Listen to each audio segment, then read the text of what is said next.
Hello everyone, and welcome back to another episode of Hermitcraft. It is, let's see, episode 732. Goodness me, it's actually the 24th episode of the 6th season of Hermitcraft. I've been here since day one, which is why the episode number is so high. Every season we always get some questions about why is your episode number so high? Well, I thought that I would ask all of you a question, and hey, look at this. It looks like I left a crafting bench behind. What does the episode number mean to you? It has a kind of specific meaning to me, and wow, that's a crazy amount of diamonds. Oh, right, we are selling out over here. That's wonderful.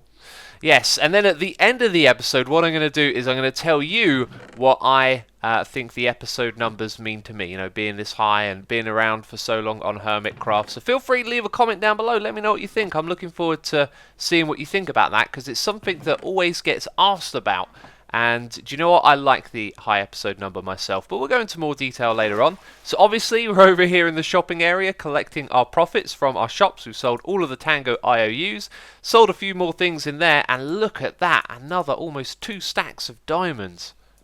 And that, my friends, brings us to 311 total diamonds this season so far. You know, I'm not trying to make the most diamonds and charge a lot. I'm just trying to provide some good services for the other hermits, but I like that we're keeping track. 311. That's not so bad, is it?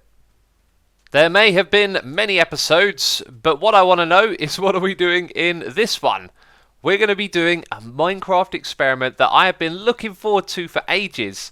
And in my recent episode of Myth Busting, I technically did this experiment, but haven't done it in survival mode yet. As you'll see here, all of the furnaces are off. The reason being that all of this has filled up, and we are ready to pluck the dried kelp from the furnaces, which is going to yield XP for stacks upon stacks, upon stacks, upon stacks. Yeah, you get the idea. We could be getting an absolute ridiculous amount of XP from this system right here. But one of the things I want to do in the episode is expand it a little bit and get a bit more kelp smelting. So at the moment where it's filled up, the kelp is just, you know, filling up all of these hoppers and then going over the edge and landing in the lava.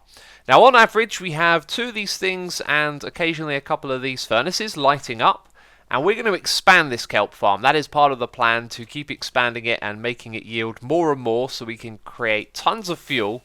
And over here I've actually been doing some things to improve the efficiency, getting some preparations in place to expand the tank as well. As you can see, there are parts of a wall, however we are missing prismarine blocks over here, so I've been putting in the glass and doing the best I can to expand it to around this space here. However, it's actually going to expand a little bit further as I need to designate an AFK spot somewhere around here. I'm not sure exactly where that is going to be, but yeah, you know, we're doing expansions. And also you'll see this wall of leaf blocks here. That is so that less items get caught underneath this bit right here, and it's actually essential to have it because this piston right here will run into some problems when it's pushing the items that come into the middle. It causes the items to sink under the water and to not get pushed outwards, meaning they don't actually make their way to the end there. So we don't want any items in the middle basically, and that's why we've got the wall of leaf blocks. So I guess we're heading back over to the shopping district, and it looks like Mumbo's little build that you saw in the last episode has got a spoiler all around it. I guess someone felt the need to get back for him for his shenanigans. But anyway, we're back here again. Jeez, I should have done this first, really. We need to buy some prismarine, and Iskall has a beautiful shop down here. It's like a little pirate cove.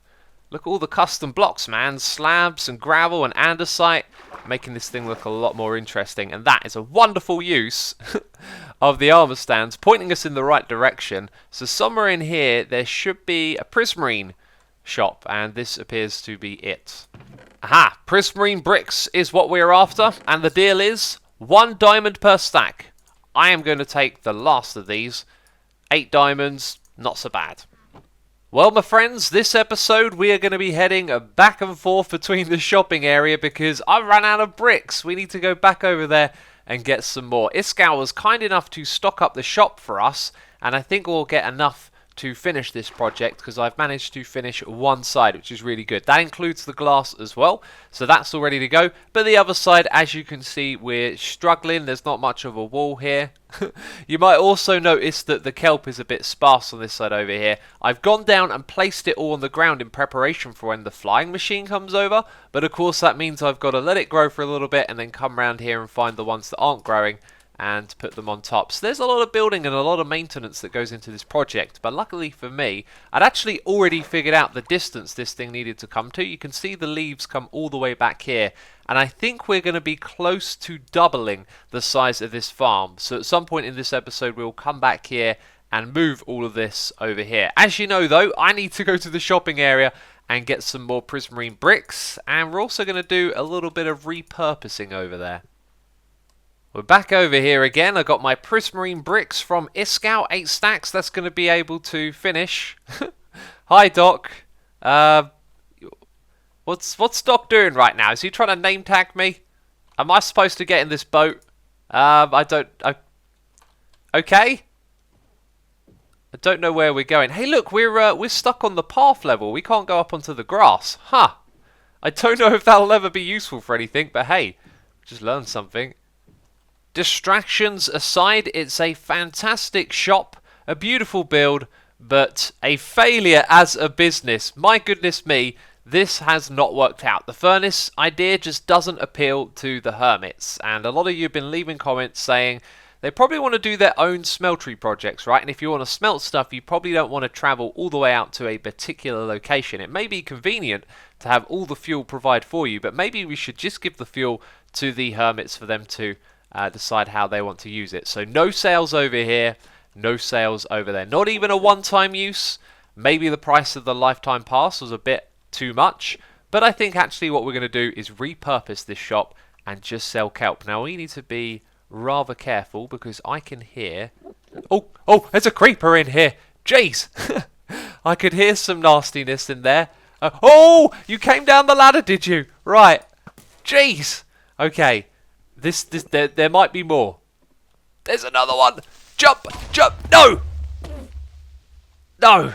Okay, I made the wrong decision there. I should have gone back down the ladder. And it's taken apart a bit of the furnace array. Well, the damage was minimal. We lost a couple of chests. The main thing is that we didn't lose any hoppers. And if no one is using this, we should tear out these hoppers and put them to use back over at the kelp farm, because I'm going to need a lot more furnaces over there, and I pretty much still have no iron. So yeah, this is probably a good thing that we're taking this apart. So what we will do is just sell the kelp straight to the hermits and let them figure out exactly what it is they want to do with it. Obviously, most likely they're going to use it for smelting. I guess it means they could use it for building as well, because this has been a fantastic building block over here, and I guess the hermits could use it for that as well. And lucky me, I managed to look at that Enderman that was hanging out in the middle here. Oh, you're literally standing where my items are. Great. Let's go in the other way. I hope it's still not angry at me. It shouldn't be angry at me because I died, right? I'm not the same person to it. Yeah, oh, no, it's still angry at me, and it won't let me pick up those items there. That's because my inventory is full. Okay. First thing we've got to do is take care of this sucker. And that was very quick. Alright then. So, I always wanted this shop to be nice and open so that you could see through it to the other areas. There's actually quite a lot of pillars that kind of takes away from that feeling, but I think this is the right direction to go in. Let's just have a pile of chests. I've had this vision in my mind ever since I knew I was going to repurpose this shop to just have a little mountain of these chests in the middle. Now, I don't know what material would look best behind them, but I figured since we're selling dried kelp, maybe these blocks should go behind. And then in the middle at the top, we could throw in a couple of armor stand characters to be handing the kelp down into the blocks, something along those lines. I'm taking some inspiration from Zombie Cleo's pirate ship, which we saw a couple of episodes ago here. So it will look like they're handing the blocks down to the stock, which, you know, sounds good. Can we actually make that happen in Minecraft, though? The answer is yes, but the question is, which mob heads shall we choose? I think we'll go with some underwater creatures. I was actually going to pick out the Guardian and the Drowned Head, but I think it will look cool if both of them are drowns. And there they are, just hanging out at the top, holding up the kelp. They're trying to sell us some. You should be holding kelp. How have I missed that? Well, we're going to correct that now. Maybe I'll nudge these about a little bit because the block is kind of in its head. But there you go. And I've been trying to train the hermits a little bit. In every one of my chests I put an emerald that you hover over to see the price. And so hopefully they'll come here and they'll look at the emerald. Yeah, I think they might not though. So maybe I should also put a sign just down the front saying the same thing. 1 stacked 1 diamond. I think that's a pretty good price. And because we got so much of it, I think a lot of people will be tempted just to get a large supply of fuel so they don't have to worry about it again. So this could be very profitable for us. I've gone back and forth quite a few times this episode between the place where we produce the kelp and the shopping area, and that ain't going to stop right now because I've got to stock up this place, right? So I figured I'll go grab some shulker boxes and maybe try and do it in just one trip. Otherwise I'm going to be flying back and forth a lot, right? So the sign is in place. These guys have been customized and it was a pretty quick process really, just opening this book and flicking to this page here where you can adjust the individual arms and legs and the head and the body. So this guy is now slightly slanted. Looks like he's propping himself up on the chest and talking downwards towards a customer. That's really good. And then this guy's pose has been customized as well, so there is less collision. So that's worked out really well, and I'm looking forward to having more opportunities to use these armor stands, which we might get to in this episode. But right now, I need to go grab some more kelp. And this, my friends, is why we take care of the end dimension early on, so we can get stupid amounts of shulker shells, and whenever we need a large amount of shulker boxes, we've got them. These ones are all filled up. What we got there? 5, then 6, then another 5, so 16 shulker boxes in total full of kelp. I think we have a goal for the season here now, and that is to fully stock up this shop at some point. As you'll see, most of these have got 9 stacks in each, and then the ones at the top have got a lot more. But the hermits are going to come over here and probably buy a fair amount of this stuff straight away, right, with it being a new shop. So at some point in this season, I want to see this thing fully stocked, but that might not be for a long time. And once again, we're back over in this place, and you might see to the side of me that this is all finished. Kelp has been planted down all the way at the very bottom. The glass and the walls have been built on the side. We've got blocks to spare. I set up a conduit over the back here, and now we're all ready to move the machines back over here. We're going to make a modification to the bottom flying machine, which might make this slightly more efficient, and then we're also going to build a collection system at the back here that will be different to the one at the front. But first of all, let's move those flying machines back to here. To make a long story short, we have success. I made a couple of mistakes with the redstone, building things in the wrong place. When we head up top, you'll see that I've started to build some of it with these prismarine blocks so that we have a bit of a theme going on here. And then it makes the arrangement of something like this look rather peculiar because I put some things in the wrong place. Now, the second part of my test is to make sure this stops properly. It has actually stopped 1 block before that, which kind of looks like it makes total sense because of where this is. This has somehow managed to lose a slime block, because that should be level back. That's very odd. Just when I thought I'd got everything done, something else comes along to spoil the fun. That rhymed, I know. It should look like this one right here, as you can see, but somehow a block has gone missing. By the way, the reason we are getting losses on the side here is not because of the block at the top, which is now a slab. It's because that block there isn't a slime block. It doesn't push the items forward, it drops them down, which is something that I learned in the live stream where I was testing the middle bit with the piston. So what we actually need to do is put some sort of non-slime sticky block over the side here and replace the edge block with a slime block. Well, I can now report in and say all's good in the hood, I hope.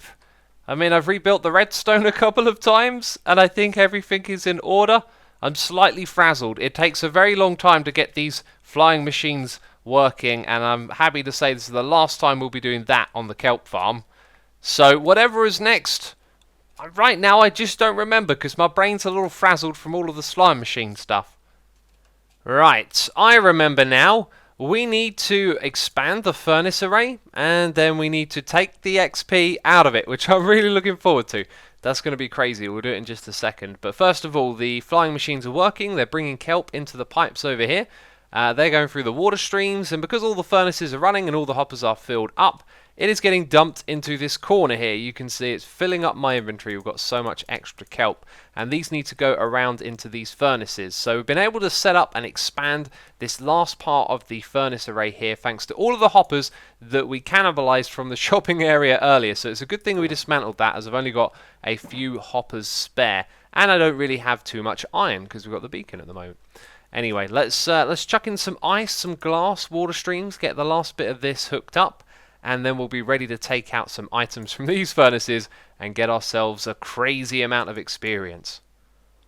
And we need to fly back to our base to pick up our ice shulker box, which has reminded me that I'm low on rockets, but also when I was doing Tango's Bits dig under his base, I got a book. Yes, this one, Rocket Coupon. How many stacks was this good for?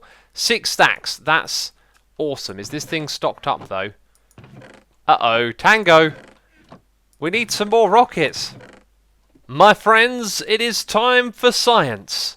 The science of falling. Oh, right. We need to get rid of the XP. Oh, I need to get rid of it in a place where I don't pick it up again. And that shall be somewhere off in this direction. There we go. Okay, the XP is, yeah, back there. It's probably not going to come to me. Okay, so we have 0 XP, and we have been running this farm around the clock. I haven't really tracked any numbers for you, but it's been a very long time. I've also accidentally taken the kelp out of a couple of these furnaces before. So now what I need you to do is go down to the comments below and type how many XP levels you think we're going to get from 21 of these furnaces. Right, let's do this. The first one. 34, not bad. That's pretty cool. You can make a new enchantment with that. Right, this one I'm pretty sure I've taken out from before. 44 levels, yep. Next one, 63. We're doing all of this in seconds as well. It's about speed, I guess. 76, 86. Right, I'm just going to yoink these out as quick as I can now. And the XP orbs are starting to float around me a little bit as well. Cool. 100. Wow. 122. Goodness me. Let me press F5 for a second. Yeah, they're still going around. I'm going to find out how long this took. Probably like 30 seconds when I edit the video. Ah, and then the last ones are a little bit tricky because I'm going to have to yoink it out right as it smelts. I have used my ingenuity here and placed down some redstone blocks. We're not going to hit it, are we? Oh, so very close to 150. I can't believe it. Well, these ones have next to nothing. So we were very close to 150 levels. Unbelievable. Wow, that was a really cool experiment. I'm pretty sure I'm probably going to die very soon and lose all of this XP. That would just be typical, wouldn't it? So the most interesting statistic there was getting to 100 levels in 25 seconds, considering that this derp was talking while I was doing it. I could have been a little bit quicker at grabbing the XP, but that's a pretty impressive time right there. I mean, I'm not sure how often you're going to need 100 levels on the spot, but that is a very fast way of getting XP. So I'm just going to go get prepped for what we're going to do next. And there's a phantom in our temporary nether hub. I thought we might have this problem. It's... Oh! Wait, is it coming for me? It's coming for me now. Oh, jeez, I need to move. I was going to say, there's possibly a player above the hub doing something. Yikes. I need to press F5. It's right on my tail. Oh, jeez. I don't want to kill it. And I don't want it to kill me. We've got to keep running. Okay, I think we lost it. Okay, that was slightly terrifying. This is what we need, my friends. Some pufferfish buckets. Because I've been doing this to everyone on the server, right? Except there are 4 people left. Just 4 people who are actively playing on the server that I am yet to get with the pufferfish. And one of them actually went after and never saw if they had it in their video or anything like that. So we're going to try and get them again. And we're going to try and get the other 3 players as well. As I said, my plan is to get everyone on the server. I'm going to make this happen. First person we're going after is Wells Knight, and this is his Wells Court building. Massive storage area here. The brick texture looks lovely, and the reason I never got around to Wells was because I ran out of pufferfish buckets. And there is a perfect spot right here. I was a little bit worried that I might try and sneak it under a chest, but then we'd have to wait for Wells to go real close to where that chest is as he opens it. But the entrance here is kind of perfect, right? Let's break this block. There's no redstone shenanigans down there. Nope. So yeah, we're going to put it right on that spot. Ow! So Rendog's pufferfish is still in place. I haven't placed down another one yet. I'll find another spot. Perhaps he doesn't walk through here very often.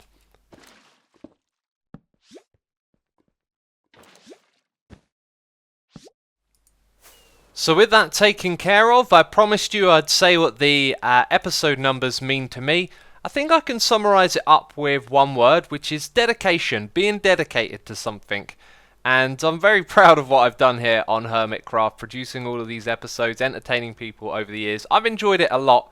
But when I first started, I remember my very first episode, 001. That was very deliberate and intentional. I really wanted to play in a Minecraft world for a long time and make well over 100 episodes. And I knew that I'd do that from the very beginning of Hermitcraft. I was committed, I was dedicated, there's that word again.